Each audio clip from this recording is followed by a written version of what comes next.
Pertanyaan kedua, ini bertanya pada saya ya, sebagian netizen tanya, apakah Sadah Alawiyin yang sebagian menyebar di Asia Tenggara dan diberi gelar Habib itu memang keturunan Rasulullah Shallallahu Alaihi Wasallam?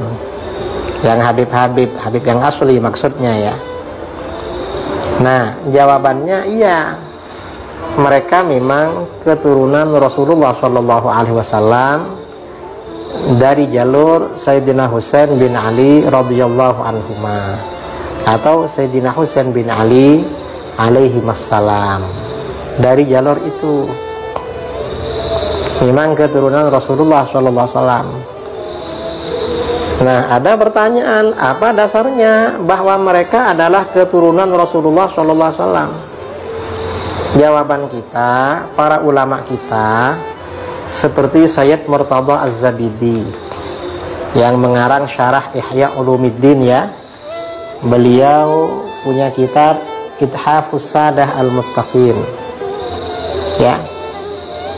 Jadi beliau ini Sayyid Murtada Az-Zabidi, pengarang syarah Ihya yang terkenal sebagai ulama sufi, ahli hadis dan ahli bahasa, juga guru ulama Nusantara Syekh Nawawi Banten, juga pendiri NU Hadratus Syekh Kiai Hasyim Asy'ari, juga ulama Nusantara kontemporer yang lahir dan wafat di Mekah Syekh Yasin Al-Fadani dan lain-lain, mengakui kalau mereka memang Sadah Ahlul Bait, memang Sayyid memang. Ini misalnya ya, misalnya Sayyid Murtada Az-Zabidi. Sayyid Murtada Az-Zabidi ini punya karangan kitab ya. Nah, Sayyid Murtada Az-Zabidi ini punya karangan kitab Ar-Rawdul Jali fi Nasabi Bani Alawi. Jadi dalam kitab khusus ini beliau menjelaskan kalau Alawiyin yang sekarang di Indonesia keluarganya banyak dipanggil Habib, ini memang keturunan Rasulullah Shallallahu Alaihi Wasallam. Dan ini ya cukup bagi kita orang selevel Sayyid Murtada Az-Zabidi. Syekh Nawawi Banten misalnya dalam syarah Sulam Taufik juga bilang begitu.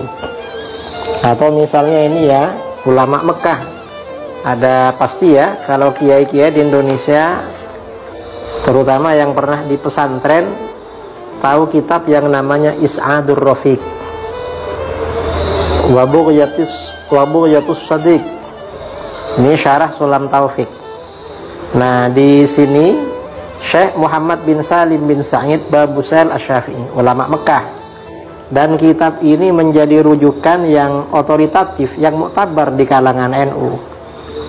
Di sini beliau jelas sekali ketika menyebut pengarang Sulam Taufik, beliau bilang apa?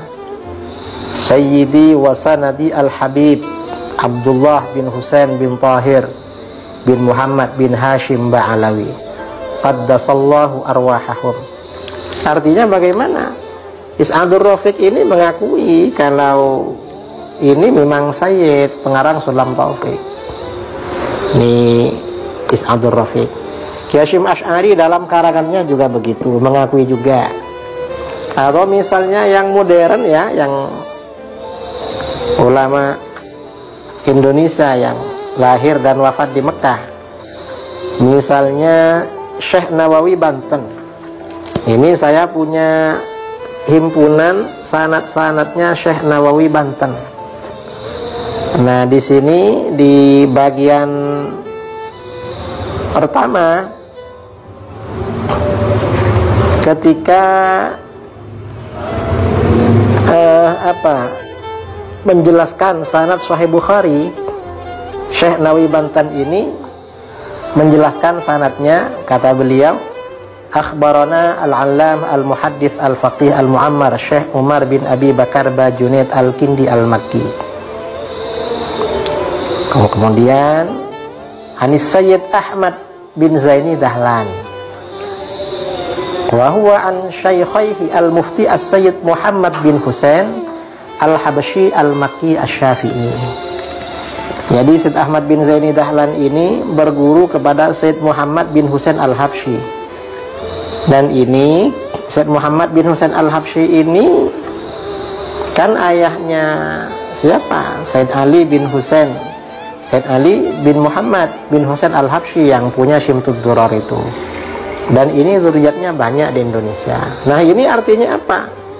Syekh Nawawi Banten juga guru beliau, dan gurunya lagi Syed Ahmad bin Zaini Dahlan ini mengakui kalau Al-Habsyi itu keturunan Rasulullah SAW. Nah, kita ini cukup dengan pengakuan mereka. Oh, mereka aja mengakui, masa kita agak mengakui?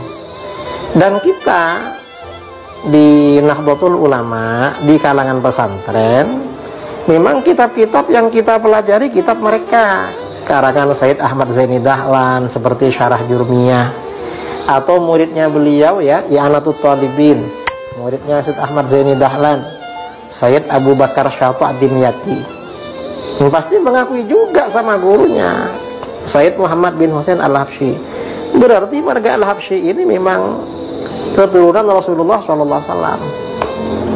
Enggak ada artinya, seperti ini cukup sebenarnya. Kalau mereka sebenarnya Sayyid, sama dengan Sayyid-Sayyid yang lain di Indonesia yang memang mereka dari keturunan Alawiyin.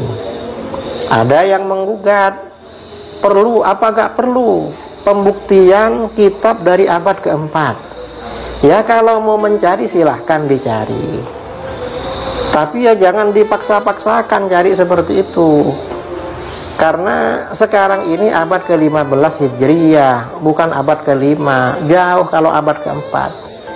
Kita ini jangankan masalah nasab, fikih Syafi'i yang banyak kita ini, kitab-kitab yang kita kaji sumbernya kan setelah abad ke-6, sejak masa Imam Rafi'i dan Imam Nawawi, lalu periode berikutnya. Artinya gak langsung pada ulama Syafi'iyah abad ke-5, ke-4, ketiga, apalagi kepada Imam Syafi'i. Bahkan sebagian pendapat Imam Syafi'i itu kita jumpai di kitab-kitab ulama abad ke-7, dan kita percaya sama itu. Kita agak menggugat, ini kan ulama abad ke-7 ya, misalnya tentang hadiah pahala bacaan Quran pada orang mati. Imam Syafi'i mengatakan tidak sampai. Yang bercerita siapa? Ibnu Katsir dalam tafsirnya. Padahal Ibnu Katsir ini kan hidup pada abad ke-8 Hijriah. Apa Ibnu Katsir gak dipercaya? Ini kan abad ke-8, perlu pembuktian dari ulama Syafi'iyah abad ke-3 atau abad ke-4. Ya repot kalau seperti itu. Memang kitabnya gak ada sama kita memang, dan kita percaya sama itu. Mengapa? Karena Ibnu Katsir memang orang yang bisa dipercaya, baik dalam tafsir, dalam hadis, atau dalam fikih dan lain-lain. Apalagi sekarang ini memang kitab-kitab yang dikaji di Indonesia itu kan kebanyakan kitab-kitab abad 10 Hijriah. Paling lama kitabnya Imam Nawawi, Minhajul Talibin. Tapi syarah-syarah kitab Minhaj itu rata-rata yang dikaji kan syarah-syarah yang ditulis pada abad ke-9 dan ke-10, seperti Syarah Mahalli, kemudian yang abad ke-10 seperti Tufahnya Imam Ibnu Hajar, Mughniul Muhtaj, Syekh Khatib Asy-Syirbini, kemudian Nihayatul Muhtaj, dan lain sebagainya. Kita tidak perlu menggugat-gugat sampai harus sumbernya dari abad ke-3, ke-4, nggak perlu seperti itu. Karena para ulama kita ini memang banyak yang dipercaya, memang kita percaya pada mereka. Mereka yang menjadi sumber ajaran agama kita, maka informasi yang lain juga kita percaya, termasuk tentang masalah nasab. Jadi saya kira membicarakan nasab para habaib, para sadah alawiyin, ini ya kalau pembicaraan untuk menyaksikan mereka ini buang-buang waktu. Kita ini berarti meninggalkan tradisi keilmuan kita di dalam agama. Tradisi keilmuan kita di dalam agama memang percaya sama guru-guru kita, para ulama yang menjadi sanad keilmuan pada kita, seperti Syekh Yasin Al-Fadani,